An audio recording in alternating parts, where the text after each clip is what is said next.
Hello সবাইকে, আমার বাড়ি বর্ধমানে। আমি একজন ছোট্ট হোম বেকার। আজকের কেকটা আমাকে অর্ডার করেছিল আমারই একজন রিপিট কাস্টমার। আজকের অর্ডারটা ছিল বাটারস্কচ ফ্লেভারের। সারাদিন যেহেতু আমি খুব একটা সময় পাই না, তাই যেদিন কেকের অর্ডার থাকে তার আগের দিনে আমি কেকের কাজটা সম্পূর্ণভাবে শেষ করে রাখি। কেকটাকে রেডি করার সময় খেয়াল করি কেকটা বেশিই পিছিয়ে গেছে, সেই কারণে প্যালেট নাইফের সাহায্যে কেকটাকে ঠিক করে নিচ্ছিলাম।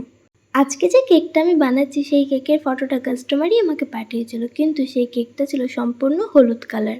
আমার কাস্টমার আমাকে বলে, দিদি কেকটা তুমি সেম বানিও, শুধু কালারগুলো আমাকে চেঞ্জ করে দিও, কেকটা রেখো ব্লু এর উপরে আর রোজগুলো করে দিও পিঙ্কের উপরে।